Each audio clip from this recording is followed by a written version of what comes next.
1999 წლის 13 ოქტომბრის დილა არ დაწყებულა როგორც სხვა დანარჩენი დილები და სწორედ ეს ორშაბათის, ან უკეთესია ვთქვათ, გადამწყვეტი დილის სიწყნარე გახდა პირველი ზარი იმ ჩახლართული სიმართლისკენ, რომელმაც მოგვიანებით დასვა საზომი ყველა ეჭვს და შეავსო მონაწილე თვალების რვეული გაუგებარი რტოებით, როცა ხარაგაულის რაიონის სოფელ ბორიჩი მივიდნენ მაშველები და წესიერად შეჭრილი თეთრი რვას 2106 ისწვერა ჯერ კიდევ სისხლით არ ქროდა. პირველივე თითქმის ცივ წერილში ჩანდა არანორმალურობა. რაღაც ისეთი, თითქოს გადააგდეს არა მხოლოდ ლითონი, არამედ დამაჯერებელი ახსნა იმ საღამოს შესახებ, რომელიც წინათ უთქმელად იყო იქ მოსული. იმავე წუთებში, როცა ადგილობრივებმა დაიწყეს ყვითელი ფურცლებისა და არაბუნებრივად გართულებული ლენტების თვალიერება, კამარა ან უბრალოდ ქარსავით მიბოძებული ხმა ჩაესმათ. ეს ნივთები არ უნდა არსებობდეს და ეს ფრაზა ერთ წუთში, ერთ დღეში, ერთ წელზე მეტში გადაიქცა აუხდენელ კითხვად.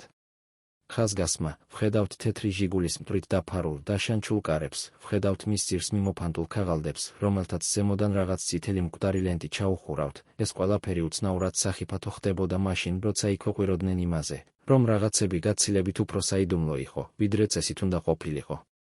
ამიდუმალი ნახატის პირველი ნაწილი, ნივთმტკიცებების გაუჩინარება, არის იმ საახსრულებო სცენის კარქასი, რომელიც სწორედ აქ, ბორიჩი, იწყებს ტკივილისა და ეჭვის ქსოვილს. ჩვენ ვიცით ცხადად, რომ მერაბ კოსტავას მანქანა თეთრი რვას 2106 იყო და მისი თანამგზავრი ზურაბ ჭავჭავაძე, მაგრამ ის, რასაც მოგვიანებით დაამაგრებდნენ ოქროში, არ ასახავდა იმ უხილავ ანარეკლებს, რომელიც რამდენიმე ადგილობრივმა მოგვიანებით ნახა. უცნაური სატვირთო მოღიზვინებული ფარები, გაქცეული ნაკვალევები გზაზე და აქ იწყება კითხვა, რომლის მიმართაც ყველა დოკუმენტი, ყველა ჩვენება და ყველა ნაფიცი მეხსიერება იყო სუსტი და გულმოდგინე. ვინ აიღო ის ნივთები, რომლებიც არ უნდა იარსებოს და რატომ გაქრა ისინი მაშინვე, როგორც კი ზოგიერთმა მათგან ასათქმელი დაიწყო. თითქოს ვინმემ გულდასმით გადაწყვიტა ყველაფერი წაეშალა, რათა სიმართლე აღარასოდეს გამოეცხადებინა. ეს პირველი თემა, დაკარგული ხელმოწერები, დამახინჯებული ოქმები, სადგომიდან ამოღებული ნაწილები, დარჩა ბორითის ტრაგედიის პირველ ფაქტორად და როგორ შეიძლება ჩვენ დავიჯეროთ უბრალო შემთხვევა, როცა თვითშემთხვევის სხეულის ირგვლივ შემოყრილი პირები და ნივთები თითქოს მიზანმიმართულად იქნა გადარეცხილი დროისა და ინტერესის მყრალი მარცვლებისგან. უპირველესად უნდა აღვნიშნოთ კონტრასტის დრამა. მერაბ კოსტავა, რომლის სახელი სინთეზს წარმოადგენდა ქართულ რეზისტენციასა და კულტურულ ერთგულებას, კი არ ჩანდა სადა მონოფონურად, მას უყვარდა სიმშვენიერე. და სწორედ ეს სიმშვენიერე ხდებოდა ხელსაწყო იმ ხელისუფლებისთვის, რომელსაც სურდა ყველა ადამიანი ერთმოჩვენებად ექცია. მერაბის ავტორიტეტი, მისი ლექსები, მისი ადამიანები, ეს იყო ის სუსტი სიდიდე, რომელიც სახელმწიფო მანქანას ეღობებოდა გზაზე. და ახლა, ბორითის გზაზე, ამ მანქანის ნარჩენებთან, ეს კონტრასტი ერთ ცინიკურ კითხვად იქცეოდა, ვინ ისარგებლა ყველაზე მეტად იმით, რომ ეს ხმა გაჩუმდა. და მაინც, ყველაზე შემაძრწუნებელია ის, რაც ოქმებში არ წერია, და მოუკიდებელი ექსპერტების მტკიცებით, დარტყმის ტრაექტორია არ შეესაბამებოდა უბრალო მოცურებას სველ გზაზე. ადგილობრივები იხსენებდნენ კუდზე ჩამყარებულ მანქანას ქუთაისიდან თბილისისკენ მიმავალ გზაზე და ერთმა წყარომაც თქვა მოგვიანებით, რომ შემთხვევის ადგილზე აღმოჩენილი ლითონის ფრაგმენტები იყო ისე მოჭრილი, რომ მათი დაზიანება თავისუფალი ტექნიკური ჩვეულებით ძლივს აღწერებოდა. ამასთან ერთად ნივთების გაუჩინარება, დამხმარე სპილენძის, სატრანსპორტო ხაზების და მცირე ნაწილების იმავე დღესვე გამოიწვია უცნაური სისწრაფით საოლქო ორგანოების მიერ ქალდობილის შეგროვება და როდესაც ჩვენ ვკითხავთ, ვინც მკურნალობდა ამ ოქმებს და რატომ მოხდა მათი გადახურვა, პასუხი იხშებოდა სხვანაირად. ეს უწყინარი დეტალია, საბჭოთა მილიცია დაარქვა ამას ჩვეულებრივ ავარიად, მაგრამ სწორედ აქ იბადება ეჭვი, რომ რაღაცი უფრო მაღალი, უფრო ორგანიზებული ხელი იყო ჩართული. ფაქტი კი ასეთია, ამ ნივთებს შეეძლოთ მიეთითებინათ სხვა ტრაექტორიაზე, სხვა მონაწილეებზე და სწორედ ამიტომ ისინი გაქრნენ. სხვა ახსნა არ არსებობს. და ბოლოს, ამ პირველ ნაწილში ესა თუ ის წიგნივით კედელი ამბობს, აქ ყველა მიცის რაღაც, რასაც არ ამბობენ, და არიან ადამიანები, ვინც ისევ აცხადებენ, რომ რაზე საუბრობენ. წვიმა იყო, გზასველი იყო, საჭე გადმოწყდა, მაგრამ როცა ჩვენ ვიკითხავთ ადგილობრივებზე, თვითონ ადგილობრივები იხსენებენ ხმაებს, რომლებიც არ წერია ოფიციალურ ანგარიშებში, ისინი იხსენებენ ფარების ანთებას და გამქრალ ავტომობილებს. ამიტომ, პირველი კითხვა, რომლითაც ჩვენ ხურავთ ეს თავი და რომლის გუგა გვეცემა გულში მკრთალად, ისაა, თუ არ გოდათ ნივთები, რომლებიც არ უნდა არსებობდნენ, და თუ ეს ნივთები ნამდვილად გაქრა, მაშინ ვინ იკისრა პასუხისმგებლობა მათი გაქრობისათვის და ვისთვის იყო სასარგებლო, რომ ეს მტკიცებულებები მყისიერად გაქრობოდა? მე ბოლომდე მჯეროდა, რომ გადავრჩებოდით, ეს სიტყვები წამოვიღეთ როგორც დეპოზიტად იმ ბოხი ხმითა, რომელიც ქართულ ეროვნულ მოძრაობაში ერთდროულად აღმოჩნდა სიმამაცით, რწმენით და იმედგაცრუებით. ამ ფრაზის პატრონი იყო ადამიანი, ვინც ცნობილ ისტორიაში შესულია როგორც ზურაბ ჭავჭავაძე და მისი ხმა ცევდიანი და ჩაჭრილი დარჩა ჩვენთან როგორც ცივი მტკიცებულება იმისა, რომ შეუძლია ადამიანი, რომელიც არის მოწმე, თანაც გვიანი საათის შემდეგ, მთელი ცხოვრება მნიშვნელოვანი ბურჯი გახდეს. მან ერთხელ თქვა ეს პირდაპირ იმ ადამიანებს, ვინც მას ყვებოდა მისი ტრავმების და მისთვის უნიკალური ყოფნის ამბავზე, და ეს მოკლე აღიარება, მე ბოლომდე მჯეროდა, გახდება იმის ფუნდამენტი, რომ მომდევნო თავში ჩვენ გადავალთ პირისპირ მომსწრეთა ჩვენებებზე, რომელთაგან ერთნი დღეს ხმას იღებენ, მეორენი კი წლების განმავლობაში ტკბებიან დუმილით. ეს მეორე თავი იწყება მოკლე და ღრმა ხმაურით. პირველი მოწმეები, რომლებიც თავიდან მოკლედ და დანაშაულებრივად იცავდნენ მავანთ, ახლა ფრთხილად იღებენ სიტყვას, ხანდახან ხელები დარბილებულია და ხანდახან ხმები ხორხლიანად იღურება. მაგრამ მთავარი რჩება უცვლელი, მათი ჩვენებები ჩვენი ერთადერთი ხიდია მოვლენიდან ახსნამდე. წავიკითხავთ მათ, რომლებსაც ჰქონდათ საშუალება იყვნენ ახლოს იმ ღამეს. ზოგიერთი მათგანი იყო ადგილობრივი ფერმერი, რომელსაც დროებით სამუშაო ველმა უბოძა გზის კიდეზე. სხვა რამდენიმე იყო მანქანის მფლობელი, რომელიც რამდენიმე წუთით ადრე აღმოჩნდა განზე გამოტოვებულ გზაზე და არის ის პირი, რომელიც თუნდაც მცირე დროით, მაგრამ იმავე კუთხეში აღმოჩნდა, სადაც მანქანა გაჩერდა. ეს მეორე თავი აშენებულია როგორც ავანგარდული განაცხადის პოზა, მოგვითხრობს ისინი, ვინც თავადვე აცხადებდნენ, რომ იყვნენ ჩაკეტილნი და მხოლოდ ახლა მიანიჭეს მუშაობა, რომ ისაუბრონ. პიროვნების არაჩვეულებრივი სიტყვები და დეტალები გვიხსნიან ისეთ სურათს, რომელიც ოფიციალური განზომილებით ვერ დაიწერლა. ისინი იხსენებენ მაღალ ხმაურს, რომელიც გზიდან არისმოდა ჩვეულებრივად, მათ იხსენებენ მანქანის კუდზე ჩასხმულ სინათლეებს. და ერთმა მათგანმა თქვა, რომ გაგონილი ჰქონდა ვინმე სწრაფად ჩამოსულა მანქანიდან და სწრაფადვე გაქცეულა, სრულიად ჩვეულებრივი არაფერი არ არის, და როცა ეს დასურათება ივსება თითოეული ახალი ჩვენებით, შიგნით გრძელდება შეკითხვა, რომელსაც ეფინება უხილავი წრე, რას მალავდა ეს ჩუმი ადამიანი, ვინც მაშინ მთელი ცხოვრებისაკენ გამოიყურებოდა მოსჩუმე, და რატომ მისი ქმედება არ მოხვდა ოფიციალურ ოქმში. აქ ჩვენ ვაძლევთ მოწმეებს სივრცეს, რომ მოგვიყვნენ თავიანთი ემოციური მოგონებები, იმიტომ რომ მარტო ფაქტები არ არის საკმარისი, ემოცია, რომელიც მათ სიტყვებში იკითხება, მთელ ისტორიულ კამარში იჭერს. ერთი ამბავი გვიყვება, რომ მერაბმა წინა ღამით თქვა, თუ რამე დამემართებას ვიაც მიხედეთ, ეს ფრაზა, რომელიც უმარტივესი სიყვარულის და მეგობრობის ნიშნად მოჩანს, ახლა ყალიბდება როგორც მრისხანე წინასწარმეტყველება, იმავე დროს ზურაბი, რომელსაც მოგვიანებით საავადმყოფოში გადაიყვანდნენ მძიმედ დაზიანებული, გააგრძელებს სუნთქვას რაღაც გასაიდუმლოებული მიმართულებით ისეთი დროით, რომელიც ოფიციალურ დოკუმენტებში არ ჩანდა. საავადმყოფოში გადაყვანის შემდეგ არსებულმა მკურნალთა რეგისტრაციამ ვერ შემოგთავაზა. ყველაფერი, რაც იმავე პერიოდში ხდებოდა და ის, რასაც ჩვენ დღეს მოვისმენთ, არის ადამიანები, რომლებიც წლების შემდეგ საკუთარი ვნებით და დარღვევით იხსენებენ, რომ საავადმყოფოში ზურაბი იყო არა მხოლოდ ავად, არამედ მის სხეულში მოხდა უცნაური პროცესები, რომლებმაც მის მდგომარეობას მნიშვნელოვნად გაუარესა. ამ ნაწილში ჩვენ შეგვიძლია მოვიყვანოთ მთავარი მოდელი. არსებობს ვერსია, რომ ზურაბი საავადმყოფოში არ უბრალოდ დაცრა, მას დაუზიანეს რაღაც, რამაც საბოლოოდ გამოიწვია მისი გზა, რომლის დასასრული დადგა რამდენიმე კვირის შემდეგ 21 ნოემბრის დღეს. როცა მისმა სიცოცხლემ გამოიწყვიტა თავისი შუქი, პოლიტიკურმა გარშემომყოფებმა ეს შემდგომ უწოდეს სამედიცინო შეცდომად, მაგრამ მოწმეები სხვა რამეზე საუბრობდნენ, და ეს სხვა რამე ჩვენი მომდევნო კითხვაა. მისაღები ხმა იწყება სისხლნარევის იჩუმით. 1989 წლის 13 ოქტომბერი, ბორის გზა, ეს სახელი მას შემდეგ სხვანაირად ჟღერს. ბორის გზის ქვიშის სინუს ქვეყნდება ამბავი, რომ გზის ქვეშაც შეიძლება არსებობდეს ის, რაც საათებსა და დღეებს წვავს ცველი მიწის სუნი, ნესტის ვნების შეგრძნება და ჩახშული ნაგვის ბგერები, რასაც ადგილობრივები ჰქვით კუნჭულებს, საიდუმლო გასასვლელებს.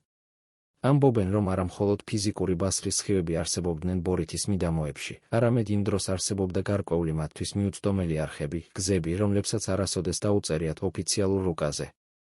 სწორედ ეს კინწული ფიქრებითა და ხმებით იყო სპექტრი, რომელიც მოგვიანებით მოგვეცა პასუხით, როგორც შესაძლო გამოსავალი იმ დროს, როცა წესიერება საბოლოოდ იშლებოდა. ზოგი ამბობს, რომ გზა, რომელზეც მერაბ კოსტავას თეთრი ვაზ 2106 მოძრობდა, იყო არა მხოლოდ მიწიერი ფენა, არამედ ზედაპირი იმ ამბებისათვის, რომლებსაც ჩაბნელების მერე იტყუებდა საქალაქო ჰორიზონტი, როცა ფეხი ჩაედგა ქუხილის ქვეშ. არ იყო მხოლოდ ძველი ასფალტი, არამედ სიტყვების ტყავი, რომელიც თავის შიგნით მალავდა ისეთ კვაზის, რომლის არსებობა სხვებს არ უნდა შეემჩნიათ. ეს არის ჰუკი, რომელიც იწყებს ჩვენს მეოთხე თავს, საიდუმლო ადგილები, გვირაბები და თვითებითი გასასვლელები, რომლებსაც ხშირად აკავშირებენ სპეცოპერაციების მეთოდებთან, ისეთ ხერხებთან, რომლებსაც არ დარჩა კარი, რომლის გაღებასაც არავინ მიენდო. მაგრამ ჩვენ არ ვამბობთ ფაქტების ხილვას, ვამბობთ მხოლოდ იმას, რაც მოსმენილ იქნა და რა შეიძლება გამოიწვიოს სუნთქვის ჩასახლებით. ადგილობრივი მეთათბირეები, რომლებმაც ცხოვრებად ითმენდნენ ბორის ბილიკებზე, გვიყვებიან არახმაურიან ამბებს. მოჯახუნე ფარდების უკან დარჩენილი შროშანი, მიწის საფარზე დატოვებული შეჭედილი ბორბლის ჯოხის კვალი და ამბობენ, რომ იმ ღამეს, როცა თეთრი ვაზ 2106 შევიდა ბორის გზაზე, იქ გაისმა ჩუმი ჯართის მოძრაობა, თითქოს რაღაც დიდი და რბილი გადაბმული განისხლულიყო გზა. კვალზე.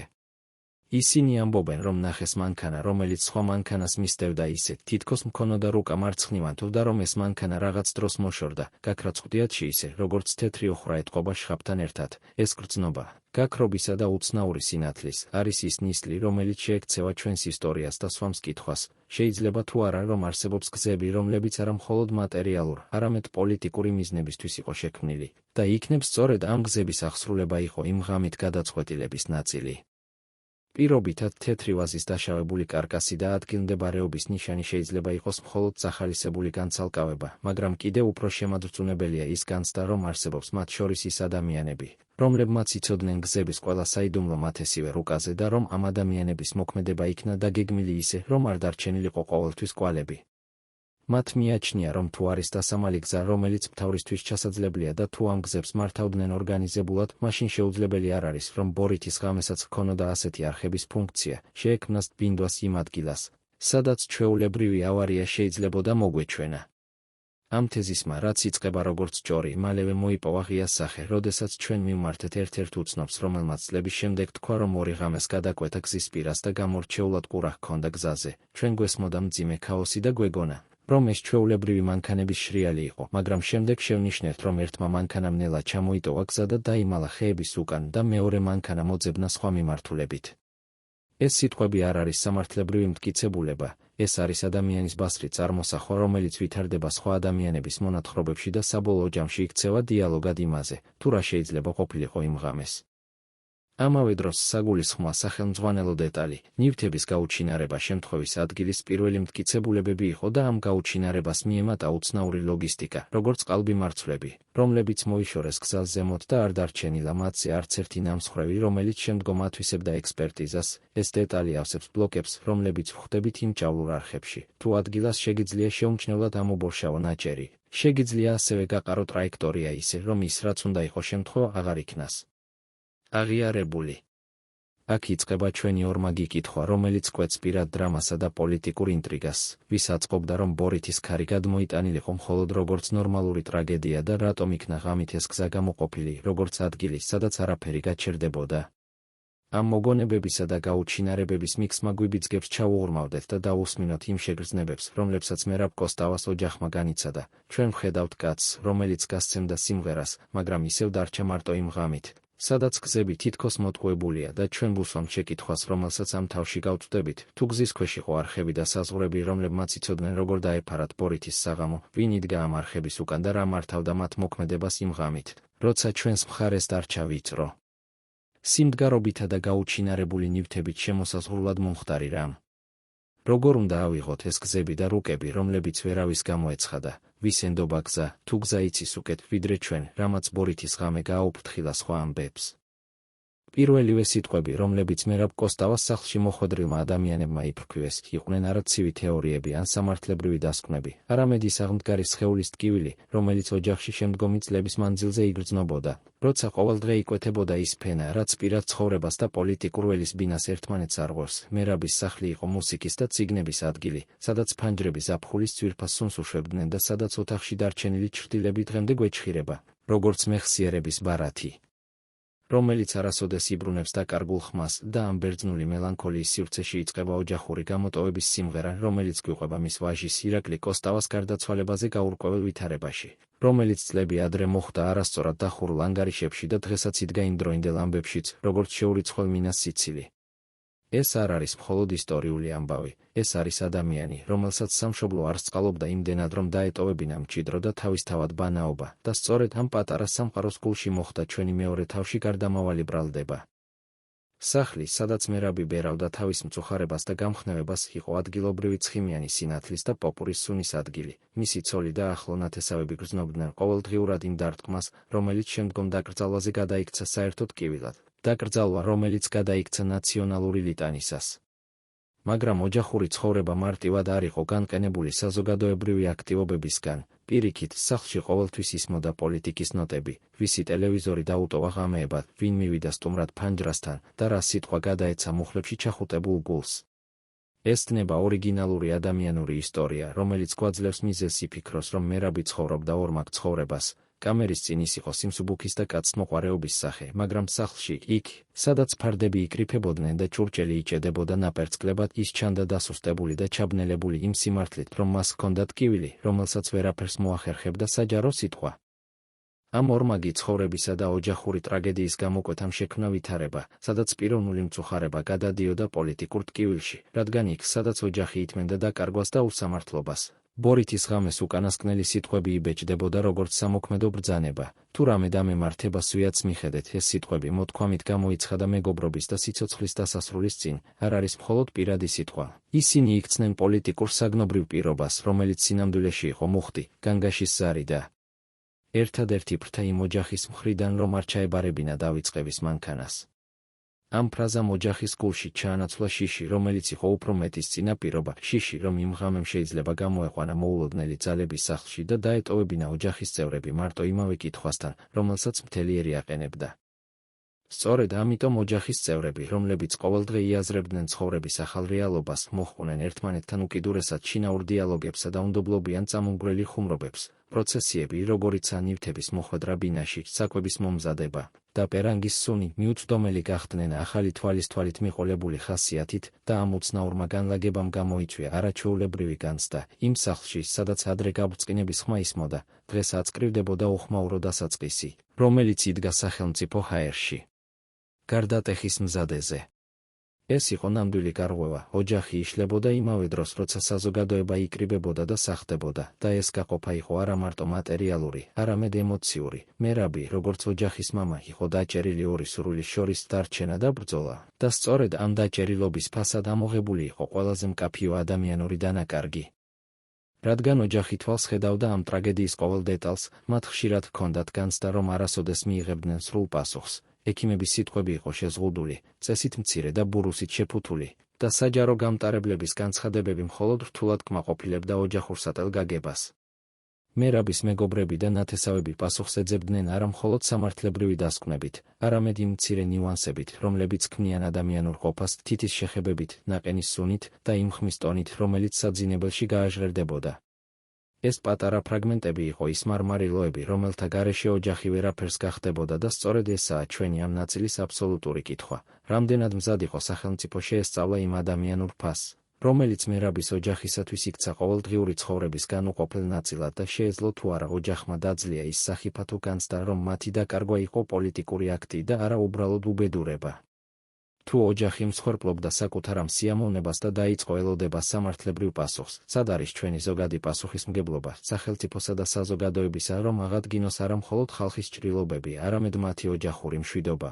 როგორც ხშირად ვკითხულობთ, რამდენს უჯდება ერთ კაცს სიცოცხლის ღირებულება იმ დროს, როცა მის სახელზე იდგა მთელი ქვეყანა და მისი ხმა ღრმად იყო ჩაბეჭდილი საზოგადოებრივ ცნობიერებაში. ბორითის ღამემ, გარდა იმისა, რომ ბევრისთვის საკითხად იქცა, მიიტანა არც თუ ცოტაოდენი მოულოდნელი ღამით ნათქვამიბნელი ჭრილობა, წინასაარჩევნო და პოლიტიკურ გარღვევებს შორის რაღაც საშინელი წინადადება გამოჩნდა, და ეს იყო წინადადება სახელად. სარწმუნოება, რომელიც მოქალაქეების დაახლოებას არ აიძულებდა, არამედ აყენებდა უკანასკნელ საჭიროებას, ვის სარგებელი შეიძლებოდა ყოლოდე ამ კაცის ხმა და ვინ იქნებოდა ის, ვინც მზად იქნებოდა ამ ხმას ასპარეზიდან ჩამოაცილოს. იქ, სადაც საზოგადოება იყოფა და ოჯახი იშლება, იწყება ტენდენცია, რომ რაღაც მათგანი იღებს პირადს და აკეთებს ნაბიჯს, რომელსაც ვერავინ უძლებს. მერაბ კოსტავას მეგობრები, რომლებიც ისევ ოცნებობდნენ მშვიდობიან ცხოვრებაზე, ბოლოს და ბოლოს შეშინდნენ იმ მოჩვენებითი ერთობისგან, რომელიც ზოგჯერ მხოლოდ გარეგნულად არ იფიანს, ამიტომ განიხილეს, რომ თავდაპირველი პრეტენზია, რომ ეს იყო უბედური შემთხვევა, შესაძლოა მხოლოდ საბურველი ყოფილიყო, რომლის ქვეშ იმალებოდა გაცილებით მაასხარებული სენიმური და მიზანმიმართული ინტერესი, მაგრამ ვინც ჩაწვდებოდა ამ ინტერესს, ხშირად აღმოჩნდებოდა, რომ ის არ იყო უცხო პირი, არამედ ახლობელი, რომელთანაც ერთად ისინი უდგებოდნენ. მაგიდას. აქ შეგვიძლია გადავიტანოთ საუბარი დიდ ტკივილისა და უნდობლობის ამბავზე, ღრმა განცდა რომ მოულოდნელი, გულგრილი და ღია მოღვაწე, რომელიც ადრე ითვლებოდა მეგობრად, შეიძლება იქცეს თითოეულ ჩვენგანს შორის არსებულ ქალაქურ ობსტრუქციად, რომელიც დროთა განმავლობაში გადაიქცევა უღელი. ეს მოულოდნელი საბუთი, ეს არის ღია შეკითხვა, რაც გვიწყია ამ თავში, თუ ოჯახში არსებობდა სარწმუნო ურთიერთობები და თუ იქ იყო ადამიანები, ვისაც ენდობოდნენ მიზანშეწონილად, როგორ მოხდა, რომ ეს ურთიერთობები საბოლოოდ იქცნენ მონეტებად, რომელთა გაცვლა მოხდებოდა ინტერესების სასარგებლოდ და იქნებ სწორედ ამ გაცვლის გამო მერაბი დარჩა უხილავი კვალი, რომელიც ვერ აღდგა.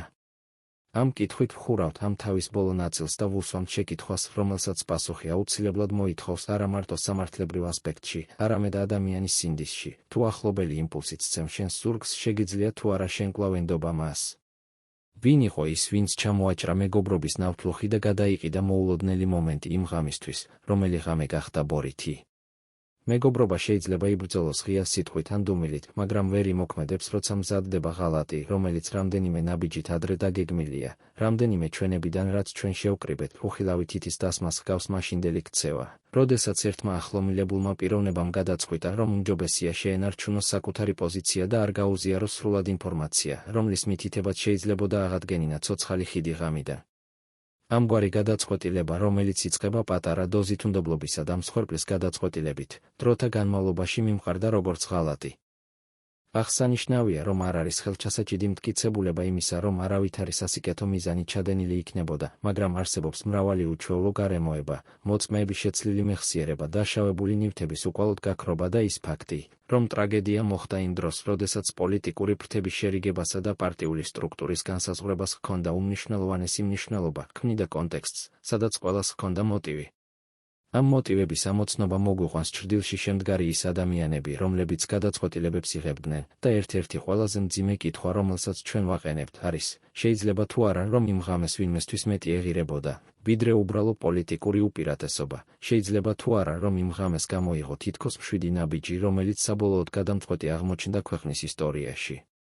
ბორითის ამბავი არ არის მხოლოდ გზა და არ არის მხოლოდ სახლი, ის არის კიდეც ის წერტილი, სადაც პირადი გამონათებები და პოლიტიკური გეგმები ერთმანეთს ხვდებიან და ერთმანეთში იკვეთებიან, ჩვენ შევხვდებით იმ წუთს, როცა გულდასხმული ნათქვამები და ჩამოშლილი საქაღალდეები შეიძლება აღმოჩნდეს უფრო მტრული კომბინაცია, ვიდრე ის, რაც, წესით, უნდა ყოფილიყო. ამ თავის ბოლოს ჩვენ ვკითხავთ, ვინ ისარგებლა იმით, რომ ბორითი დარჩენილიყო საიდუმლოდ, რომ ყველაფერი გამქრალიყო და თუ ეს იყო გუნდი ან ერთი პირი, შეიძლებოდა თუ არა, რომ მათ ენდომებოდათ არა მხოლოდ ხელისუფლება, არამედ სხვა რაიმე, რასაც უბრალოდ ვერც მივხვდით? კითხვა, რომელიც ამ ისტორიაში ყველაზე ძნელად პასუხდება. გადაგვაქვს აქცენტი იმ ადამიანთა მრუდე კლუბზე, რომლებიც იცოდნენ ყველა გასაღების მდებარეობა, მათი ნაძარცვი ინფორმაცია, მათი კოდები, მათი ღამის გეგმები. წარმოიდგინეთ ერთი პატარა ჯგუფი, რომელთაც ჰქონდათ დაკისრებული აქტიურობის სრული ფარული მართვა, ვერტიკალურ ლეიბორანტებსავით, ისინი იცავდნენ მარშრუტებს, იცავდნენ უნიკალურ სტუმრებს და არჩევდნენ, როდის უნდა გაჩერებულიყო ერთ-ერთი მანქანა და როდის უნდა მოშორდებოდა მეორე. მათმა არსებობამ ბორითის ღამეს დაუნდობელი ელფერი შესწინა, სადაც ჩვეულებრივი გზის ნანოტკბილიც კი შეიძლება გამხდარიყო სცენარი. ეს წინადადებები არ არის პირდაპირი მტკიცებულება. ისინი ბგერების შეკვრივია, ქაღალდზე მოლბეული ჩრდილები, რომლებიც გვიმზადებენ კითხვაზე, ვინ იყვნენ ეს ადამიანები და რას ითხოვდნენ მათგან, როცა მერაბ კოსტავას თეთრი ვაზ 2406 მოიკუნდა იმ გზაზე. მათი მოქმედება იყო მოძღვრებული კოდი, ნელი, როგორც წვეთი, რომელიც ჩამოდის ბინის ჭურჭელზე. ამ კოდის ნაწილებს მრავალი ადამიანი ხედავდა ნელ-ნელა, ფარები, რომლებიც უფრო მკაფიოდ ბრწყინავდნენ, მანქანა, რომელიც ეტყობოდა როგორც მოჯადოებული სხივი და წვდიაჩი გაქცეული მანქანა, რომელიც ერთი წამით გახდა მტკიცებულება და მეორე წამს გაქრა. თვითონ ადგილობრივთა მოგონებები გვეუბნებიან, რომ ისინი სხვანაირად წარმოედგინათ, ადამიანური ინტუიცია ხშირად იცნობს სიმართლის მცირე ნიუანსებს, რომლებიც სამართლებრივ ოქმებს უჩადებენ ბრუნვას. ეს ნიუანსები შემოგვაწვებოდა შემდეგ კითხვაზე. რამდენად ჰქონდა ამ ჯგუფს ძალა, რომ იმ ღამეს შეცვალა ტრაექტორია, ჩაებნელებინა მტკიცებულებები და დაეგეგმათ გადაკვეთა ისე, თითქოს ყველაფერი შემთხვევით აღმოჩენილიყო? ამ კონსპირაციულ ქსელში ადამიანები იყვნენ სხვადასხვა როლებით, ზოგი გეგმავდა მოძრაობას, ზოგი უზრუნველყოფდა ლოგისტიკას, ზოგი კი დააკვირდებოდა გზის პირას და იტყობინებოდა მცირერიცხოვან ნიშნებს. ის, რაც რჩება შიგნით, არის ორი რამ: თამაში, რომელიც მთავრობასთან იყო დაკავშირებული, და ფსიქოლოგია, როგორ იწურებოდა ერთ ადამიანს ლოიალობა ისე, რომ მან საბოლოოდ საკუთარი სიცოცხლის ფასად უფრო უიარსა. ეს მოთმინება და ეს შერჩევა ქმნიან ამ ჯგუფის დრამას და წარმოქმნიან ელემენტს, რომელსაც რთულია წარმოადგინო როგორც მანიპულაციას გარეშე ნაბეჭდი ხელმოწერისა. პოლიტიკურმა გარემომ, სადაც ეროვნული მოძრაობა ახალ ხასიათს იღებდა და ჩიდილიში და ვეტოს შორის გართულდებოდა, დაუშვა, რომ ასეთი ჯგუფი მოერია საჭიროებად მომხრეებს, რომლებსაც განზრახული ჰქონდათ ერთი შეწყობა მისივე ხმაზე. და მაინც ეს ჯგუფის წევრები იყვნენ ჩვეულებრივ ადამიანებად ჩაცმული ფიგურები, რომელთაც თავიანთი არჩევანი უნდა გაეკეთებინათ, ლოიალობა თუ გადარჩენა. ამიტომაც მათმა ქმედებამ, რომელიც იქცა ბორითის ღამის ერთ-ერთ მთავარ საიდუმლოდ, ასე დაფარა ჩემი და თქვენი კითხვა, როგორ გადაწყვიტა ეს ჯგუფი მოერთო და რატომ მოიქცა იმ წამს ისე, რომ ერთ სამუდამო ხარვეს შეუქმნა ქვეყანა. ჩვენ გვაქვს რამდენიმე ჩვენება, რომლებიც უკვე გამოჩნდა, ხმები, პატარა ფრაგმენტები და თუნდაც ხმის ტემბრები, რომლებიც არ თამაშობენ ხაზგასმას. ზოგი ამბობს, რომ გზაზე იყო ორი მანქანა და ერთი მათგანი თითქოს იმავეს კვალს მიჰყვებოდა. ზოგი იხსენებს, რომ ერთი მანქანა მოულოდნელად ჩერდებოდა, როგორც ყინულოვანი, და მეორე მანქანა უკვალოდ გაქრებოდა. ამ საუბრების შეთავსების შედეგად იჩენს თავს ერთი სახე, სადაც ჯგუფი არ არის მხოლოდ ანონიმური ძალა, არამედ ორგანიზებული სისტემა, რომელიც მართავდა მოვლენებს და იცოდა, როდის უნდა გაფორმებულიყო ავარია ისე, რომ არ დარჩენილიყო კვალი. მითვისებული კოდები და სიგნალები, რომლებიც ამ ჯგუფს ჰქონდა, არ შეესაბამებოდა შემთხვევითობებს. და თუ ეს ჯგუფი არსებობდა, მისი კითხვა გვიბიძგებს ერთ მგრძნობიარე დასკვნამდე, ვინ მისცა იმ ღამეს ამ ჯგუფს უფლება, რომ ებატონებინა გზები ერთი კაცის სიცოცხლეს. იყო ეს ადგილობრივი ინსტიტუცია, ქვეყნების სპეცსამსახურები თუ ძალა, რომელმაც შეაფასა, რომ ერთის სიმღერამ შეიძლება დააჩოქოს მრავალი. და კიდევ უფრო მნიშვნელოვანია, თუ ეს ჯგუფი არსებობდა, ვინ იყო ის პირები, ვინც უგულებელყოფა დაადგენდნენ და რა მოუტანეს მათ 4 ხე და 1 გზა. და ბოლოს, როცა ამ კონცენტრაციას ვადევნებთ თვალს, შეგვიძლია დავინახოთ ის ბზარი, რომელიც გადის როგორც კერძო შეცდომიდან საჯაროსკენ. ხალხი, ვინც ადრე იყო ჩემს გვერდით, სჩანდა ახლა არჩევანს, და ეს არჩევანი იყო ის ფაქტორი, რომელიც ხდებოდა გადამწყვეტი. ამ ბზარაზე ჩვენ ვკითხულობთ ყველაზე ნაკლებად მოსმენილ ფრაზას, რამდენად შესაძლებელია, რომ ერთმა პატარა ჯგუფმა, ნაზად და ჩუმად, გადაწყვიტა ერთი ეროვნული ხმა. ამ ფარდობითად უპასუხოდ დარჩენილ კითხვაზე პასუხი შეიძლება მოგვეცეს მხოლოდ მაშინ, როცა გავგრძელებთ თვალს და შევეხებით იმ არქივებს, რომლებიც უნდა ამხილონ მათი ხელწერა. ვინ იყვნენ ისინი, ვინც იცოდნენ ყველა იმ მოძრაობის დეტალი და რატომ აირჩიეს ბორითი როგორც მათი მოქმედების ადგილი. მეორე თავი იწყება იქ, სადაც პირველი ჩერდებოდა, ქაღალდები გაქრა, ლითონი ჩაიბლაგდა და გზაზე დარჩენილი ძვლები რაღაცამ წაშალა. ახლა მოწმეები, რომლებიც წლების განმავლობაში სიჩუმეს ინარჩუნებდნენ, იწყებენ საუბარს. ისინი არ არიან ერთზე დაშტერებული გმირები, ისინი არის ხალხი, რომლებიც იმ ღამეს შემთხვევით მოხვდნენ გზაზე. მათი ხმები ჰგავს ნაზს, მაგრამ მეტისმეტად ჭარბ ნოტებს, რომლებიც ჩადიან მთელი ქვეყნის მელოდიაში და იცვლიან ტონს იმ წუთიდან, როცა მთავარ შეკითხვას ვუსვამთ, რა იცოდნენ ისინი მაშინ და რატომ არ შეიყვნენ ეს ინფორმაცია მაშინვე. ერთი მოძველებული ფერმერი ყვება, რომ თეთრი ვაზი უკვე იყო გზაზე და მას კი სიგნალები მოჰყვებოდა. 40 წუთით ადრე ის დაინახა ორი შუქი, რომელთაგან ერთ-ერთი თითქოს მოახლოებულიყო და შემდეგ მოშორდა. მისი სიტყვები არ არის ცარიელი პირობა, ისინი არის ნაჭერი, რომელიც აცოცხლებს ხმას იმისა, რაც სხვამ დააყენა სიბნელეში. მეორე მოწმე, ახალგაზრდა ავტოსამრეცხაოს მწყემსი, იხსენებს, რომ გაელო ჩიხი და ნახა 3 ადამიანის ფენა, რომლებიც რაღაცას იწერდნენ გვალვიანი ქვით. იმ წერტილს იმ დროს არავინ შენიშნა, ოღონდ ახლა, წლების შემდეგ ეს ერთი პატარა დეტალი შეიძლება იყოს კვანძი, რომელიც აკავშირებს ჯგუფის მოქმედებასა და რა დარჩა ოქმებში. მაგრამ მოწმეების ჩვენება აქვს თავის დამახასიათებელ სუსტობებს. ზოგი გვიხუმრობს, ზოგი აშკარად შეცვლილია ხნის გამო, ზოგს ხმა უბზინდება და სიტყვები მოჭარბებული ხდება. მე ბოლომდე მჯეროდა, რომ გადავრჩებოდით ეს ფრაზა, რომელიც ეკუთვნის ზურაბ ჭავჭავაძეს და წარმოთქმული იქნა საავადმყოფოს პირველ საათებში, სანამ მისი მდგომარეობა გამწვავდებოდა, არ არის უბრალოდ ემოციური ახსნა, ეს არის საედო მტკიცებულება იმისა, რომ დახურული საზოგადოება შესაძლოა სერიოზულად შეუტიოს ამგვარ ამბავს. მისი სიტყვა გვამცნობს, რომ იყო წუთი, როცა მოწმე გრძნობდა იმედს, რომელმაც მალე გადაიზარდა სამედიცინო და ფიზიკური ტკივილში. ეს მოწმეები გვიყვებიან სხვა, უფრო ნიუანსირებულ ამბებს. ზოგი იხსენებს კაცს, რომელსაც ჰქონდა ქუდი და რომელიც გზიდან გამოვიდა გვერდზე, ჩაჰყვა მანქანას და კუთხიდან უყურებდა. სხვა მოწმეთა სიტყვებით, უცნობმა თქვა რაღაც სწრაფად, შემდეგ კი გაქრა. ამ ხმების კოლაჟი აყალიბებს ხიბლს, ის ჰგავს ფრჩხილს, რომელიც ჩადგმულია ხის გულში და თუ ამ ფრჩხილს ამოვღებთ, შესაძლოა აღმოვაჩინოთ შესაძლოა მნიშვნელოვანი მტკიცებულება. მაგრამ მოწმეების ჩვენებები არ არიან ერთადერთი, რაც ნაკლებად შეესაბამება ოფიციალურ ვერსიას. არის ქცევითი ნიმუშები, მოძრაობის მიმართულებები, უცნაური დაყოვნებები გზაზე, ექიმების დუმილის საავადმყოფოში.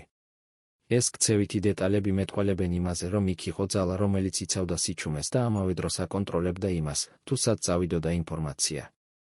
ეს არის შემთხვევები, როცა ადამიანები არ საუბრობენ, არა იმიტომ, რომ არ ემახსოვრებათ, არამედ იმიტომ, რომ იციან შედეგი სიტყვის. ეს პოლიტიკური კონტექსტი, სადაც მოწმეების ხმა თანდათან იბრუნებს ამ ისტორიის დასრულებას, ცხადყოფს, რომ მარტო მოხსენებები არ არიან საკმარისი. ჩვენ გვჭირდება არქივები, რომლებშიც ინახება მტკიცებულებები. და სწორედ აქ იწყება დასასრული ამ თავისა. მოწმეები გვიყვებიან, მაგრამ ბევრი ცალი ამ თავს არ ეყოფა, თუ რჩება სახე, რომელიც უბრალოდ დუმს. ამიტომ ჩვენ ვუსვამთ კითხვას, რამდენად სანდოა ის ხმა, რომელიც ახლა აღარ ისმება, და ვინ და რატომ ჩაახშო ის მაშინ, როცა ეს იყო ერთადერთი გზა სიმართლისკენ. ამ მოწმეების მოყოლილი ამბები გვიკარნახებენ, რომ ბორითის ღამის სცენა იყო სრული სინტეზი დეტალებისა, რომლებიც ერთმანეთს ავსებდნენ და იმავე დროს ერთმანეთს შლიდნენ. თითოეული სიტყვა, თითოეული ჩასუნთქვა საავადმყოფოში, თითოეული ქმედება გზაზე იდუმალ რჩება იდენტურობის მიღმა, და როცა ეს ყველაფერი ერთად მოდის, რჩება ერთი მთავარი შეკითხვა, ვის სჭირდებოდა, რომ მოწმეები ასე ჩაეხშოთ და რომ მათი ხმები მალე მიეღო მკვდარ ფურცლებად. საავადმყოფოს დერეფანში, სადაც ზურაბ ჭავჭავაძე მოათავსეს, დრო მიდიოდა ნელა და უხმაუროდ.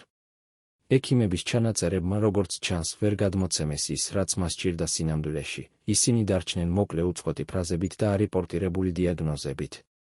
მაგრამ მათ შორის არის წიგნივით მკაფიო დეტალი, მედიცინის დოკუმენტაციაში ზოგი რამ არ იყო აღბეჭდილი. ეს არ არის შემთხვევითი შეცდომა. ეს არის წებოვანი დაფა, რომლის წებოც ვინმემ გაიზიდა და დააგდო შეტყობინებები იმ პირისათვის, ვინც შემდეგ მოაწერებდა საბოლოო ანგარიშს. ფიზიკური ტანჯვა, წლების დევნა და ციხეების მორევი, ეს ყველაფერი მის სხეულზე ჩაიწერა, მაგრამ ამ ჩანაწერებიდანაც კი გარკვეული ფურცლები გაქრა. მაგრამ ჩვენ არ უნდა შემოვიცვალოთ მხოლოდ პროფესიული ანალიზით. ამ მოწმეების სიტყვებში იკითხება მთლიანად ეროვნული ტკივილი, ოჯახური განადგურების სუნი და იმედგაცრუება, რომელიც არ ახსენებს მხოლოდ სამედიცინო შეცდომებს, არამედ მიუთითებს მიზანმიმართულ ჩარევაზე. ეს ემოციური ფონტი მრავლდება დეტალებით, რომლებიც გვიდგება წინასრიგში, უცნაური ფარები, მოჩვენებითი მანქანები, მოწმეების დეზინტეგრაცია. და ყოველ ჯერზე, როცა ჩვენ ვუსმენთ, შეკითხვა ისევ იმეორებს თავს, ვის აწყობდა, რომ ეს მოწმეები გამქრალიყვნენ და როგორ შეძლეს ისინი ერთი ღამით შემოერთებინათ ხმა ისე, თითქოს იგი არასდროს ყოფილიყო. მესამე თავი იწყება არქივის ჭიშკართან დამდგარი სულის მწუხარებით. არსებობს ფიქრი, რომ შიგნით ვერ მოიძებნება ყველა პასუხი, რადგან რამდენიმე გვერდი უბრალოდ არ არის. ზოგი გვერდი გაქრა. დაახლოებით იმდენი გვერდი, რამდენიც საკმარისი იქნებოდა იმისთვის, რომ აღედგინა სრული ტრაექტორია იმ ღამის მოვლენებისა. ეს გაქრობა არ არის უბრალო ხარვეზი, ეს არის პრაქტიკა, რომელიც უნდა გამოიკვლიონ. არქივი, როგორც ცნობიერების მეხსიერება, უნდა გვიჩვენოს, თუ ვინ მოარგო საკუთარ თავისუფლებას წაეშალა ისტორია და რატომ. ამ არქივის გარეთ დარჩენილი შავი სივრცე არის ის ადგილი, სადაც ხდება გადამწყვეტი კითხვა, ვის აღელვებდა ეს სიჩუმე და ვინ მიიღო სარგებელი მერაბ კოსტავას ხმის გაქრობით? დღის სინათლეზე არქივის გასარები მრავლად გახდავნებითა და დაგმობით. ჩვენ ვიპოვნეთ ჩანაწერები, რომლებშიც ჩანს, რომ გარკვეულ დროში შესახებ გაკეთდა მითითება, წაშალა ზოგი გვერდი, გაანადგურა გარკვეული საპროგრამო ჩანაწერი. ეს წერილები არ შეიცავენ პირდაპირ სახელებს, მაგრამ ისინი ამჩნევენ კონიუნქტურას, მნიშვნელოვანია ის პირები, რომლებისთვისაც ეს დოკუმენტაცია იყო განსაზღვრული. ზოგმა მათგანმა მიიღო პოლიტიკური უპირატესობა იმ ზიანის გზით, მაგრამ აქაც არსებობს სიმშვიდე, არ შეიძლება მხოლოდ ერთმა ადამიანმა მიიღო ყველაფერი, ეს იყო სისტემის მიერ მოწყობილი შედეგი. არქივის დაზიანებამ გამოიწვია ისეთი მოთხოვნილებები, რომლებიც ახლა გადადის მორალურ და ისტორიულ მხარეზე. რამდენი გვერდი გაქრა? აშკარაა, რომ ზომიერი რაოდენობით, თუმცა არაფრით არ არის პირწმინდად დაზუსტებული რაოდენობა. ეს გაქრობა ადასტურებს იმას, რომ არსებობდა გარკვეული ჯგუფის სახელით ან უსახელოდ, რომელიც აკონტროლებდა ინფორმაციის ნაკადს. და სადაც ინფორმაცია არ არის, იქ იწყება ძალის გადანაწილება. ეს ძალა ჩანდა იმაზე, რომ მისი მფლობელები მოიპოვებდნენ მეტი კონტროლს საზოგადოებაზე, რადგან ეს მათ საშუალებას აძლევდა არავითარი კონკრეტული მტკიცებულების გარეშე წარმოადგენდნენ მოვლენას. ჩვენ ვსვამთ მეცნიერულ კითხვას, როგორ შეიძლება რომ საბჭოთა მანქანა აწარმოებდა ოპერაციებს ამგვარი უბრალო ქვალი შეშლით. ექსპერტების ერთი ჯგუფი ითვლის, რომ ასეთი ოპერაციები შეიძლებოდა განხორციელებულიყო მოკლე ციკლებით, სადაც მანქანის მექანიკურად მოსპობა ან ავტომობილის მუხრუჭების მიზანმიმართულად დაზიანება იყო შესაძლებელი. სხვები მიუთითებენ, რომ უფრო დახვეწილი მეთოდები გამოიყენებოდა: მანიპულაცია საავადმყოფოს შენობაში, კონტროლი მედიკოსთა ჯგუფებზე და ინსტრუქციები, რომლებიც არ აისახა ჩანაწერებში. ეს ყველაფერი გვაძლევს აზრს, რომ არქივის დაცლა და წყობილება იყო ერთადერთი გზა, რათა ისინი ჩავარდნილიყვნენ სამართლებრივი და საზოგადოებრივი ყურადღების მიღმა. მაგრამ არ შეიძლება დავივიწყოთ ეკონომიკური და პოლიტიკური თვალსაზრისი. ვინც ნახულობს არქივში ცარიელ ადგილებს, ხედავს არა მხოლოდ წაშლილ გვერდებს, არამედ ისტორიულ შედეგს, ვინ მოიპოვა როლი, ვინ აიღო მეტი ძალაუფლება და ვის შეეძლო ამ ტრაგედიის გამოყენება თავის სასარგებლოდ. აქ ჩვენ მივყავართ ყველაზე მძიმე კითხვამდე. ამ კითხვაზე პასუხი შეიძლება იყოს მეგობრული გეზი, მაგრამ ის გვაჩვენებს, რომ სიკვდილის შემდეგ გარკვეული პირები და ჯგუფები მოიპოვებდნენ ისეთ პოზიციებს, რომლებსაც ადრე არასოდეს ჰქონდათ. ესაა დრო, როცა ზღვარი იშლება, ჩვენ უნდა დავინახოთ, რომ არ არის მხოლოდ ერთი დამნაშავე, არამედ სისტემა, რომელიც იყენებს წაშლის და მოგონებებს. ამ სისტემას შეიძლება ჰქონდეს სახელი და შეიძლება არ ჰყავდეს. მაგრამ ერთი რამ ცხადია, ვინ ისარგებლა მერაბ კოსტავას ხმის გაქრობით და მისი მეგობრის ზურაბ ჭავჭავაძის გულმოდგინე დემონსტრაციით. ეს არის კითხვა, რომლის სათავეს ვხსენებთ პირდაპირ, იყო თუ არა ეს მხოლოდ ერთმა ჯგუფმა და რა ეღირება მათ, ვინც გახდა უმცირესი ამ სიბნელის შედეგად. ვინ იყო ის, ვინც არქივებს აბლაგვებდა და ვისთვის იყო ეს ქმედება სასარგებლო? ვინ დაიჭრა ეჭვი და ვინ მოკიდა ხელი, ეს არის ღალატის ისტორია.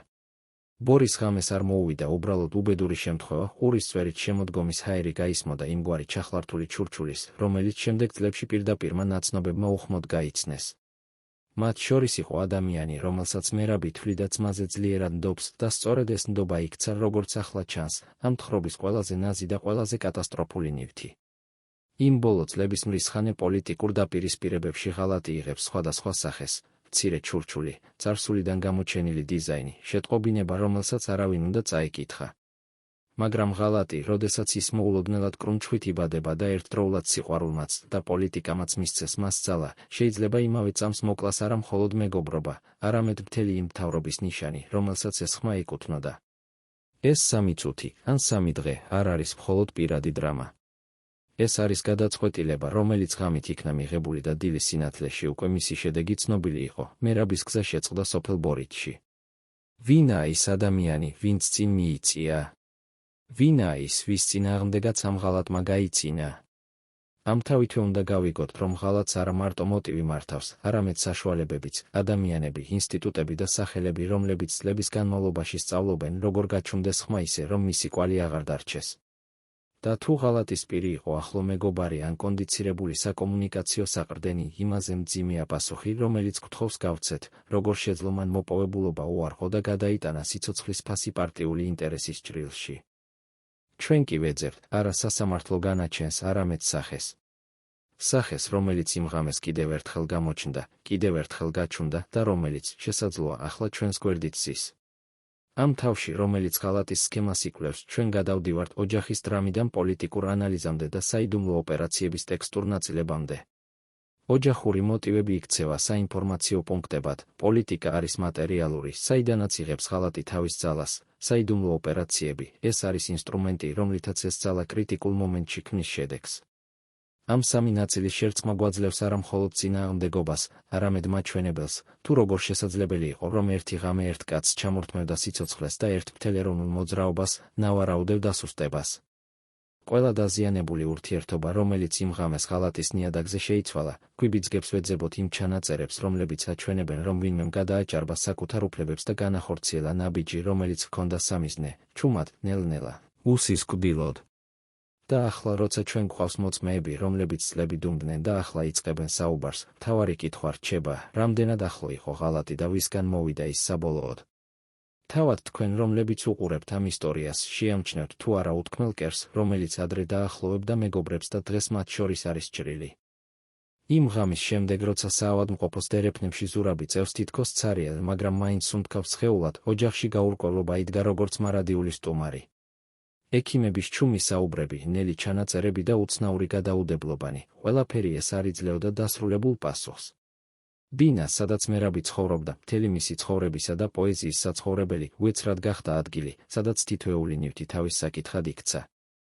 ოჯახის წევრები გახდნენ გამოსამხსნელი მოწმეები იმ ცვლილებისა, რომელიც მათ პირადზე კი არ შეჩერდა, არამედ მთელ საზოგადოებაზე გადაედო. ოჯახის ტკივილი და ქვეყნის ტკივილი უკვე აღარ იყო ორ განსხვავებულ სივრცეში, ეს იყო ერთი ჭრილობი. პოლიტიკური გარემო, რომლისკენაც მერაბი მიმართავდა იდეების ერთიანობის გზაზე, ექცეოდა გაურკვევლობას. შემოდგომის იმ ნაბიჯებში, როცა ეროვნული მოძრაობა საკუთარ შიგნით გრძელდებოდა დაპირისპირებით, ერთი ხმა მეტყველებდა შეთანხმების თუ სიდუხჭირის შესაძლებლობაზე და მერაბი იყო სწორედ ის ხმა, რომელიც შეეძლო ამ განხეთქილების გართობა. ამიტომ მისი მოცილება შეიძლება არ ყოფილიყო მხოლოდ ქმედება, რომელიც მიმართული იყო პირადზე, ეს იყო პოლიტიკური აქტი, რომელიც საჭიროებდა ინტენსიურ მომზადებას, ჩაშვებას და რა მთავარი, ღალატს ახლო მხრივ ვინმესგან, ვისაც ისენდობა. საიდუმლო ოპერაციების წვდომა იმ პერიოდში იყო შედგენილი როგორც სპეცსამსახურების, ისე ადგილობრივი ჯგუფების მხრიდან.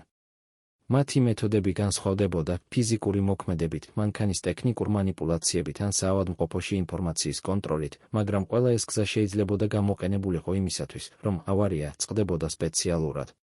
ექსპერტებმა, რომლებიც შემდგომ წლებში ახელებდნენ ამ თემას, მიუთითეს ისეთ დეტალებზე, რომლებიც საეჭვოს ხდის ხალხის მოტივებს, ტრაექტორიის უცნაური კუთხეები, ნივთების გაუჩინარება, მოწმეების არასტანდარტული ქცევა. ამ სამხრივ შორის ოჯახი აღმოჩნდა ცენტრში, ისინი ხედავდნენ, რომ რაღაც სხვა მოქმედებდა, მაგრამ მათი ხმა ხშირად ვერ აღწევდა სამართლებად, რადგან არქივები და ჩანაწერები ნაწილობრივ ან მთლიანად დააზიანეს. აქ პროფესიული და პირადი ვალიდაცია ერთმანეთს ებმის. ოჯახი ებრძვის არა მხოლოდ იმას, რომ პოვოს სიმართლე, არამედ იმას, რომ დაამტკიცოს, რომ ამ ქვეყანაში შეიძლება არსებობდეს ადამიანი, რომელიც მზად იყო ღალატისთვის, რომ მის ხოლო მეგობარი და ამით გაკინოს მთელი ხალხის იმედი. და როცა ჩვენ ამ ყველაფერს ვხედავთ, საშინლად ადვილია დაინტერესდე, ვინღა მოახერხა ამ ღალატის განხორციელება. იყო ეს პიროვნება ახლო მეგობარი, რომელიც საპასუხოდ მიიღო საკუთარი დაინტერესება, თუ იყო ეს ორგანიზებული ჯგუფი, რომელიც პოლიტიკურ გაჯანსაღებას ცდილობდა. ოჯახური მოტივი ხშირად ყველაზე ნაზი და ყველაზე საშიში იარაღია. ის არ ტოვებს კვალს, მხოლოდ სიჩუმეს. და სწორედ ეს სიჩუმე, ათწლეულების განმავლობაში, ყველაზე მეტს ამბობს. სავარაუდო ჩართვები, ჩანაწერების ფრაგმენტები და მოწმეების სიტყვები იჭრებოდა ერთმანეთში როგორც ძაფიტანსაცმლის. როგორც ჭრილობა იწვერებოდა, ნახეთ, რომ ბევრი რამ კეთდებოდა ჩუმად და დროში განაწილებით. ერთი მიდგომა ხილული იყო, ოქმების ფრთხილი გადაკეთება ციფრი ციფრზე, სიტყვა სიტყვაზე. სხვა უფრო მავნე გზა, ნაცნობების ჩუმი ინტერვენცია, რომელთაც ჰქონდათ წვდომა კონკრეტულ ადამიანებზე და მათ გაეგზავნათ საჭირო გზავნილები. ეს მოქმედებები არ ხდება ერთ ღამეში, ისინი იძიებენ დროს, ადგენენ წერტილებს და საბოლოოდ რამდენიმე ახლო ადამიანი იყენებენ ურთიერთობაზე დადებულ ინდობის ამოღებას. ბორითის ღამე გვაჩვენებს, რომ ღალატი არ არის მარტო მუხლი ან გაფრთხილება. ის არის ქმედება, რომელიც იწვევს რეალურ შედეგებს და ამ შედეგების სათავეში ხშირად არის იმგვარი ქმედება, რომელიც მორგებულია ახლობლის მოტივზე. და როცა ჩვენ ვუყურებთ ამ ყველაფერს, ვკითხავთ პირდაპირ თქვენ, მაყურებლებო, თუ ახლო მეგობარმა შემოგთავაზოთ არჩევანი, რომელიც ორივესთვის ამცირებს ზარალს, მაგრამ სხვას მძიმე განსაცდელში ჩააგდებინებთ, თქვენ მზად იქნებოდით მიიღოთ ეს არჩევანი. თუ არა, როგორ განსხვავდება თქვენი პასუხი იმ გზიდან, რომელიც მაშინ აირჩიეს იმ გარშემო მყოფებმა? წამოსვლამდე სულ ბოლოს, როცა საავადმყოფო საათმა ჩუმად მიუახლოვა ბოლო ამოსუნთქვას, რომელზედაც ოფიციალური ვერსია ამბობდა, რომ ეს იყო მიმდარი შედეგი, ჩვენ გვაქვს სხვა ტიპის ანოტაცია, სამედიცინო საიდუმლოებები, რომლებიც თანდაყოლილად იცავდნენ ინფორმაციას, რომელმაც შეიძლება ზურაბ ჭავჭავაძის ბედი სწრაფად და ხშირად უხეში გზით დაასრულა. ამ საიდუმლოებების ქსელი იწყება იმ ექიმების ჩვეული დუმილითა და იქვე იმ შეგრძნებით, რომ გარკვეული ჩანაწერები წაშლილ იქნა ან არქივიდან გამომლილმა ნაშრომებმა სუსტი ხელი აღადგინეს. ოჯახური მოტივი დაუპირისპირდა პროფესიულ ეთიკას, ექიმები აღმოჩნდნენ იმ წერტილში, სადაც ან დუმილი იყო მათი არჩევანი, ან რაღაც სხვა გარეთ მდგომი ზეწოლა. საავადმყოფოს ჩანაწერები, რომლებიც დღემდე ასახავენ მხოლოდ ნაწილობრივ ამბავს, გვაძლევს შთაბეჭდილებას, რომ იქ მოხდა შეწყვეტა კომუნიკაციისა, და ეს შეწყვეტა იყო საკმარისი იმისათვის, რომ ერთი ადამიანი აღარ შეეძლო დემონსტრირებას საკუთარი სიმართლე. და როცა ჩვენ მკითხავთ ამ ყველაფერს, ვსვამთ პირდაპირ კითხვას, რამდენად შესაძლებელია, რომ სამედიცინო სივრცეში ნაცნობი კონტროლი იქნა გამოყენებული პოლიტიკური მიზნებისთვის და რამდენად ღრმაა ის ქსელი, რომელსაც ეს კონტროლი ააგოს. ამ თავმა უნდა დაგვითრიოს კითხვაზე, რომელიც შესაძლოა ყველაზე დამამძიმებელია, რომელი სახელები და რომელი შეუსრულებელი ვალდებულებები მიგვიყვანეს იმ ჟამს, როცა მეგობრობა მოხვდა ბორითის გზაზე? მოდი, ამ კითხვას მხოლოდ თქვენთვის მოვასმენინოთ, არის თუ არა ეს მარტო ნაცრისფერი ისტორია, თუ დასკვნა უფრო ღრმა და პირადი იქნებოდა, ვიდრე ჩვენ ვიწვევთ. თქვენ რაზეც ფიქრობთ ახლა, ამ კითხვაზე პასუხი სად არის, არქივებში თუ გულებში? ბორის ღამის ბოლო საათები იყო მისი ცხოვრებისა და ჩვენი ისტორიის ერთგვარი დაძაბული ფინალი. 1999 წლის 13 ოქტომბრის ის ღამე არ იყო უბრალო დრო, ის გახდა ბოლო იმ საუბრისა, რომელიც შესაძლოა მოეხსნა პროგნოზს. მერაბი გააჩერა გზაზე, რომელიც ყოველთვის იქნებოდა პოლიტიკური ინსტრუმენტი. მას სხარტი ხაზი იცავდა იმ ხალხს, ვინც ცდილობდა შეენარჩუნებინა რიგი ფაქტების დუმილი. მაგრამ ჩვენ ვცდილობთ ავწეროთ მისი ბოლო საათები, რა მოხდა მის თავში, რას ფიქრობდა მან, ვის უტანდა გულს იმ წვეულების წინ. ჩვენ არ ვცდილობთ გამოგვიტყდეს მის საფლავზე ან დაგვადგინოს აუტანელი დეტალები, ჩვენ მოუყვებით ხანგრძლივ რეალობას, იმ ემოციებსა და გადაწყვეტილებებს, რომლებიც მის ბოლო საათებში გამოიხატა. საშუალოდ, როდესაც ადამიანი მიუახლოვდება იმ ბოლო მომენტს, მისი აზრები ხშირად ბრუნდება მათ, ვისთან ერთად სიცოცხლე გაუნაწილა. მერაბმა, ამბობენ მეგობრები, მოაყოლა სიტყვა, რომელიც იდგა როგორც პირობა, თუ რამე დამემართებას ვიაც მიხედეთ. ეს იყო არა მხოლოდ სიტყვა, არამედ ერთგვარი ინვოკაცია, რომელიც იმ დროს შრის დაგვასაჩვენებდა, რომ მისთვის წინასწარ მისცეს გრიგალი დარჩევა. და როცა ის გაჩერდა ბორის გზაზე და როცა მანქანა გაჩერდა, ყველაფერი თითქოს შეჩერდა ერთდროულად, ოჯახი, მეგობრები და მთელი ერის იმედი. პოლიტიკურად იმ ბოლო საათებში მოხდა სისუსტის გამომჟღავნება, თუ ერთ კაცს შეუძლია შეერთოს მოსახლეობა და დაარღვიოს განსხვავებები, მისი მოცილება უნდა იყოს ორგანიზებული. იმ სახელმწიფოს ორგანოებს, რომლებმაც იცოდნენ როგორ უნდა გააკეთონ ეს ნაბიჯი, ჰქონდა ტექნიკური და ინსტიტუციური შესაძლებლობები. მათ შეეძლოთ შექმნან სიტუაცია, რომელიც მისცემდა საბაბს ინციდენტს და მათ შეეძლოთ ამსხვერპლდნენ მტკიცებულებებს ისე, რომ ოფიციალური ვერსია დარჩენილიყო ერთადერთი, რომელიც არ საჭიროებდა დაკითხვას. და ეს არის ის წერტილი, სადაც მომხდარის ბოლო საათები იქცა სახელმწიფო აქტივობად. საიდუმლო ოპერაციები იმ ღამეს დაფუძნებოდნენ არა მარტო ფიზიკურად იგრძენი ეფექტებზე, არამედ ფსიქოლოგიურ კონტროლზე. მათ სურდათ მოულოდნელობა, რომ ხალხმა არ მოასწრო რეაგირება, რომ მოწმეებმა არ მოესწროთ ინფორმაციის გადმოცემა და რომ საავადმყოფოში ჩარევა შეზღუდულიყო. როცა ყველაფერი მზად იყო, იმ ბოლო საათებმა მხოლოდ დააჩქარეს შედეგი, მერაბის სიცოცხლე შეწყდა. ზურაბი კი საავადმყოფოში დარჩა 38 დღეს, სანამ ისიც არ წავიდა. 2 ხმა, 1 ღამე, ორივე გაჩუმებული. და როცა ჩვენი ყურები მთლიანად მობილიზებულია იმისთვის, რომ აუწეროთ ეს ბოლო საათები, ჩვენ ვხედავთ მხოლოდ გაფანტულ ნიშნებს, მძიმე სიტყვებს, სიჩუმეებს, ჩანაწერებს, რომლებიც არასრულყოფილად აგრძელებენ მოთხრობას. და ახლა მე გკითხავ თქვენ, მაყურებლებო, პირდაპირ, შეგიძლიათ თუ არა დამაჯერებლად ავწეროთ, რასაც მოისმენთ, თუ ეს იყო უბრალოდ უსტოებრივი ტრაგედია, თუ ააგეს მიზანმიმართული სქემა, რომელიც მიზნად არ ისახავდა მხოლოდ ერთი ადამიანის დამხობას, არამედ მთელი მოძრაობის დათრგუნვას. ეს კითხვა არ არის მხოლოდ ისტორიული კითხვა, ეს არის კითხვა, რომელიც მიმართულია თქვენს შეგნებაზე. წინამორბედი დღეების ხმა აღარ დაბრუნდება. მერაბ კოსტავას ოჯახს დარჩა ღრმა რადგანებები და გადამწყვეტი ბრძოლა ერთად, არა მხოლოდ წესით დაბრუნებული სიმართლისთვის, არამედ ყოველდღიური ცხოვრების აღდგენისთვის. ოჯახის წევრები, მისი ცოლი და ახლობლები იძულებულნი იყვნენ შეეგუებინათ საზოგადოებრივ ტვირთს და ამავე დროს მოეძებნათ გზა, რათა შინამდე მიეტანათ სიმართლე და უფლებადამცველი პასუხები. მათი ყოველდღიური დღეები აღინიშნა დაკრძალვისა და მიტინგების ხმის ბადებით, სადაც მათ პირად მატკივილმა მიიღო ეროვნული განზომილება. ოჯახის ბედმა მოგცა მაგალითი იმისა, როგორ იშლება პირადი სიმშვიდე მაშინ, როცა ქვეყნის პოლიტიკური სცენა იძაბება. პრეტენდენტების და წინამძღოლების ბედიც არ იყო ერთფეროვანი. ვინც როგორც ახლა ჩანდა ფიგურირებდა ღალატის ან ჩარევის რიგებში, ისინი რანდომ იყვნენ სააგენტები ან ახლობლები, ზოგიერთმა მათგანმა ასე ან ისე მოიპოვა მოკლე დროის უპირატესობა. ზოგი მოიპოვა პოლიტიკური პოზიცია, ზოგი დარჩა ჩრდილში, ხოლო ზოგი ამას ადგილზე ვერ გაუმკლავდა და გაქრა საზოგადოებრივი თვალისგან. თუმცა არავინ მიიღო სრული პასუხი იმის შესახებ, თუ რა ჰქონდა რეალურად იმ ღალატის მიღმა, სისტემა, რომლის სახელიც ჯერ ისევ არ არის ერთი კონკრეტული სახელი, დარჩა და საზოგადოებამ არ მიიღო გამჭვირვალე დასკვნა. ქვეყანა მოგებული და დაკარგული დროშით გაიარა. მერაბის გარდაცვალებამ და ზურაბის შემდგომა სიკვდილმა შეცვალა ეროვნული მოძრაობის ტონი და დაჩრდილა იმ გზების იმედები, რომლითაც საზოგადოება იმ დროს ცდილობდა გამძლეობას. ეს ტრაგედია გამოიწვია ახალი ძალების აღზევება, რომლებმაც გამოიყენეს სიტუაცია საკუთარი პოლიტიკური ინტერესების გასამყარებლად და ამავე დროს ძალებმა, რომლებიც მოგვიანებით პრეტენდენტებად იქცნენ, იდგნენ იმ სივრცეში, რომელსაც აინტერესებდა მეტი ვიდრე უბრალოდ სიმართლე, მათ აინტერესებდათ გათანაბრება და კონტროლის მოპოვება ქვეყანაში. მაგრამ მთავარი გზავნილი, რომელიც რჩება, ეკუთვნის კითხვას, ვინ იყო დღეს ბორიჩი იმ ღამით, როცა ყველაფერი გადაწყდა? ჩვენ ამ პასუხს ვერ მივიღებთ ერთდროულად. თუმცა ერთია ნათელი, სიმართლის ძებნა არ დასრულებულა. რა დარჩა არქივებში, რა დარჩა მოწმეების ნათქვამში და რა დარჩა ოჯახურ მინაწერებში, ეს არის ნაჭრები, რომლებიც თუ შეაგროვეს, შეიძლება გამოსწორდეს სურათი. მაგრამ მთავარი კითხვა, რომელიც ამ ყველაფრის ბოლოს რჩება და რომელიც მორჩა ჩვენი მოგზაურობის კარნახს, არის ღრმა და არაუაზროვნებადი, მაგრამ ვინ იყო, ვინც მართლა დააჭირა ისტორიის იარაღს იმ ღამეს, როცა მერაბ კოსტავა სიცოცხლე შეწყდა? პასუხი დღესაც დაფარულია იმავე არქივებში, იმავე ქვაბურებში და იმავე ადამიანების გულებში და ჩვენთვის, ვინც ვაკვირდებით, დარჩა ერთადერთი გზა, არ დავნებდეთ ძებნას და გავაგრძელოთ კითხვა, ვიდრე ჩანაწერები კვლავ არ გაიხსნება და ხმები არ გამოაღწევენ დუმილიდან.